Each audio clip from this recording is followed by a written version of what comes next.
আজ মঙ্গলবার 25শে ফাল্গুন 2026 সালের 10ই মার্চ মিথুন রাশি মিথুন লগ্ন জেমিনাই সাইনের জাতক জাতিকাদের আজকের দিনটি কিন্তু মধ্যম প্রকৃতির অতিবাহিত হবে।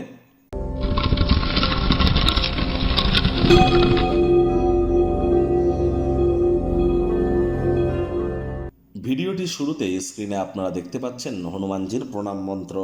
মনোজবং মারুত্তুল্য বেগং জিতেন্দ্রিয়ং বুদ্ধিমত্তম বরিষ্ঠম বাতাত্মজং মানর্জিত মুখ্যং শ্রীরামদূতং শরণ্যম প্রপদ্যে। সকাল সকাল আপনারা যখন স্নান আদি সারবেন তখন কিন্তু অবশ্যই একটি হনুমানজির ছবির সামনে আপনারা একটু ধূপ দেখিয়ে প্রথমে 3বার জয় সিয়ারাম বলে নিন। তারপর এই মন্ত্রটি 3বার জপ করুন।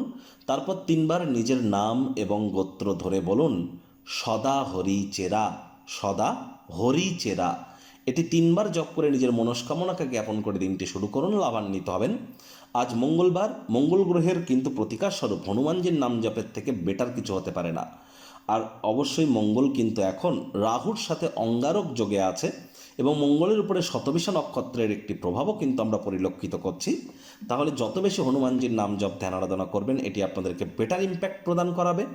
চেষ্টা করুন যাদের হাই ব্লাড প্রেশারের রোগী, লো ব্লাড প্রেশারের রোগী, যাদের হিমোগ্লোবিন যাদের ফল করে আছে, ক্যালসিয়াম আয়রন যাদের শরীরে একটু কম আছে, তাদেরকে কিন্তু অত্যন্ত প্রিকশন নিয়ে চলতে হবে। আর অবশ্যই সাবধানে গাড়ি ঘোড়া চালান, সাবধানে হাঁটাচলা করুন। চোট আঘাত কিন্তু আপনাদের লাগতেই পারে, হুটহাট করে রেগে যেতে পারেন। রাগ কিন্তু স্বল্প পাগলামির একটি রূপান্তর মাত্র। হনুমান চালিসা পাঠ করতে গেলে সঠিক নিয়ম জেনে তারপর কিন্তু পাঠ করা উচিত। ভাগ্য মিটার আজ আপনাদের বলছে 6.5 আউট অফ 10। ভাগ্য আপনাদের অনুকূলেই থাকবে। প্রেম, দাম্পত্য এবং কর্মজাগতিক ক্ষেত্রে আপনাদেরকে একটু সাবধানতা অবলম্বন করেই চলতে হবে। আজ কায়িক পরিশ্রম হলেও শরীর মনে সতেজতা এবং তরতাজাই কিন্তু আপনারা অনুভব করবেন। দীর্ঘদিনের পুরনো রোগশোক অসুস্থতা থেকে আজ মুক্তি প্রাপ্তি করবার দিন, পরিত্রাণ প্রাপ্তি করবার দিন। অর্থগত ব্যাপারে ইনকাম তো বাড়বে। নতুন উদ্যোগ পরিকল্পনার পাশাপাশি নতুন নির্মাণ কার্যের শুরুয়াতও আজ করা যেতেই পারে। দিনের শুরুটা কেমন হবে সেটা বড় কথা নয়, দিনের শেষ ভাগে যথেষ্ট পরিমাণে অর্থ উপার্জন করতে আপনারা সক্ষম হবেন, ইনকাম বাড়বে।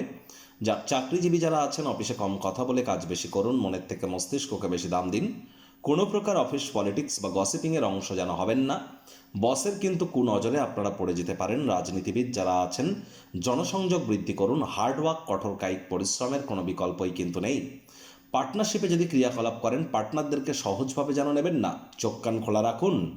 শিক্ষার্থী বিদ্যার্থীদের পড়াশোনায় মনোযোগ বৃদ্ধি করতে হবে। উচ্চশিক্ষার জন্য যারা বিদেশ যাত্রার কথা ভাবছিলেন ভাগ্যদেবী আজ কিন্তু আপনাদের পক্ষে নেই। সন্তান সন্ততি থেকে থাকলে তাদের দিকেও সজাগ দৃষ্টি আপনাদেরকে বজায় রাখতে হবে। হাউসওয়াইফ যারা আছেন দিনের শুরুটা তাড়াতাড়ি করুন। প্রেমিক প্রেমিকা, স্বামী স্ত্রী, না ভাব ভালোবাসা রোম্যান্স, না তর্ক বিতর্ক অশান্তি, কোনোটাতেই বাড়াবাড়ি যেন করবেন না। অন্যান্য দিনের ন্যায় আজকের দিনটিকে সাধারণ হিসাবে ট্রিট করবার আপ্রাণ প্রচেষ্টা আপনাদেরকে করতে হবে। শত্রুপক্ষ বিরোধী পক্ষ আজ খুব একটি শক্তিশালী থাকছে না। গৃহের পরিবেশ শান্তিপূর্ণ নির্ঝঞ্ঝাট পরিগণিত হবে। পরিবার বন্ধুবান্ধবদের সাথে আনন্দমুখর একটি সময় কিন্তু আজ আপনারা অতিবাহিত করতে চলেছেন। সন্ধ্যের সময়টা যাতে আপনাদের ভালো যায় সেজন্য সারাটা দিন মন লাগিয়ে কাজ করবার চেষ্টা আপনারা অবশ্যই করুন।